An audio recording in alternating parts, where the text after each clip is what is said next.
Comment prier? C'est bien notre question. Une très bonne question au vu de son importance. Regarde le temps que nous sommes prêts à passer pour apprendre l'anglais, le skateboard ou la cuisine créole. Et nous ne serions même pas capables de nous intéresser à la prière, même pas capables d'apprendre à rencontrer Dieu lui-même. Alors faisons comme les compagnons du Christ dans l'Évangile. Seigneur, apprends-nous à prier. Tu connais sans doute la réponse de Jésus, la prière du Notre Père.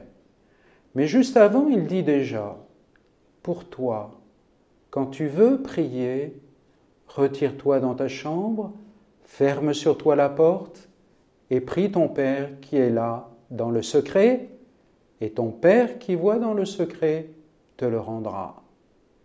Tu as remarqué le début de la réponse? Jésus n'a pas dit « quand tu as envie » ou « quand tu n'as rien d'autre à faire », mais « quand tu veux prier ». C'est une question de choix, et donc de liberté, de détermination.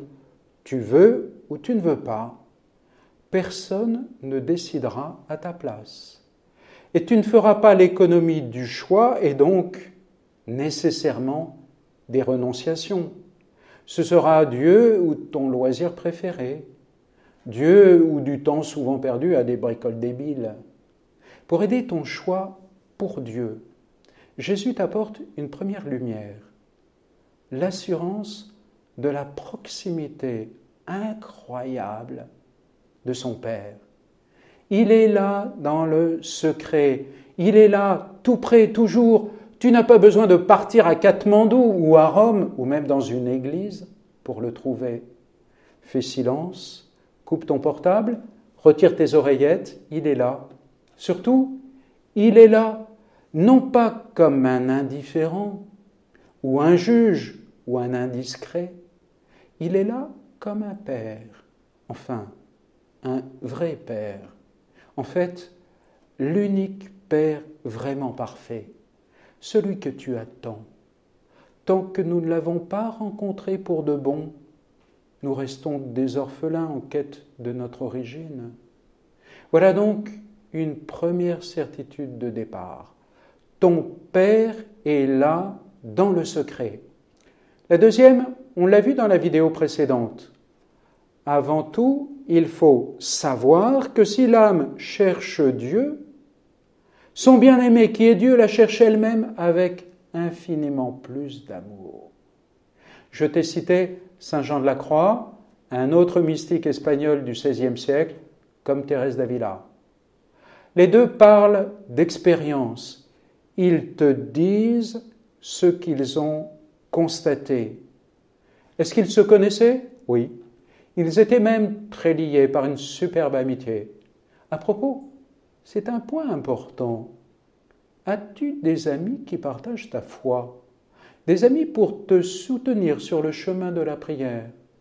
Si ce n'est pas le cas, cherche-en. On a tous besoin de soutien et on peut tellement s'apporter mutuellement. Revenons à notre question. Comment prier? Comment s'y prendre pratiquement? Et déjà, où trouver Dieu? Jésus nous a mis sur la piste.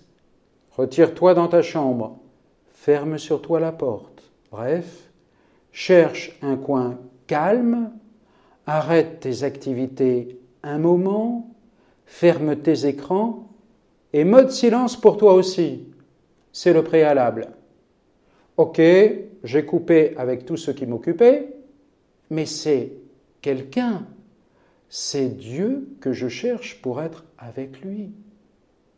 Où vais-je le trouver? Il est partout. Et en même temps, la grande expérience des maîtres spirituels chrétiens, c'est que tu ne le trouveras jamais mieux que dans ton cœur. Écoute le témoignage de Thérèse d'Avila. N'allons pas nous imaginer que notre intérieur est vide si nous avons soin de nous rappeler quel est l'hôte qui habite notre âme. C'est là une vérité très claire. Néanmoins, elle a été obscure pour moi durant quelque temps. Je comprenais fort bien que j'avais une âme, mais de quel prix elle était, quel hôte l'habitait, voilà ce que je ne comprenais pas. Je ne comprenais pas, comme aujourd'hui, que dans ce minuscule palais de mon âme habite un roi d'une telle majesté.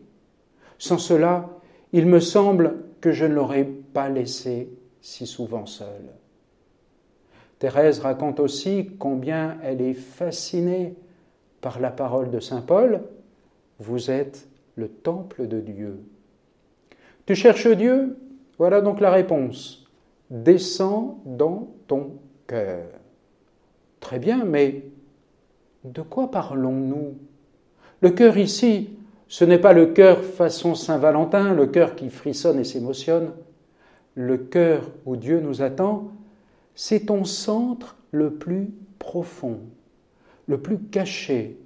Pour la Bible, c'est le centre et les entrailles, la demeure où je suis le plus moi-même. Il est insaisissable aux autres. Il échappe même à ta propre raison.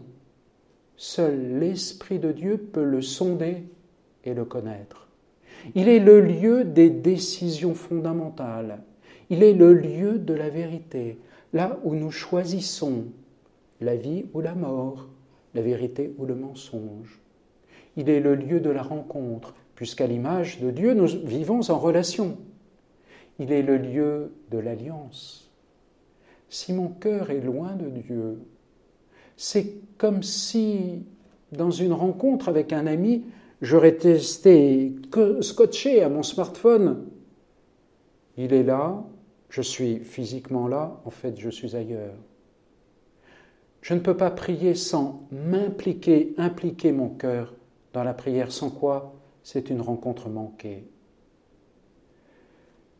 En positif, en descendant dans mon cœur, en habitant mon cœur, je peux rencontrer Dieu, véritablement, pas moins finalement que lorsque nous serons avec lui au ciel après notre mort, comme nous l'espérons. C'est pour cela que Jésus annonce que la vie éternelle est déjà commencée, dès maintenant, pour les croyants. La vie éternelle, c'est la vie de l'Éternel en nous, c'est la vie avec l'Éternel lui-même.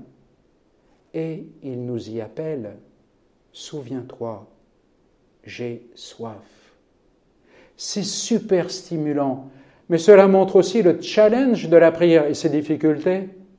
Toute notre vie, en effet, nous tourne vers l'extérieur.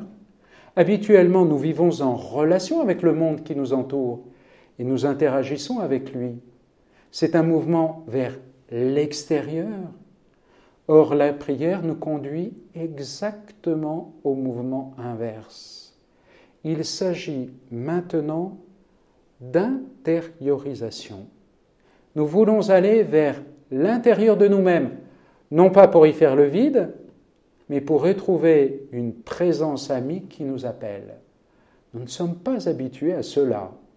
Comment ferons-nous? Je t'invite à regarder la suite et nous verrons des moyens très utiles parce que très concrets.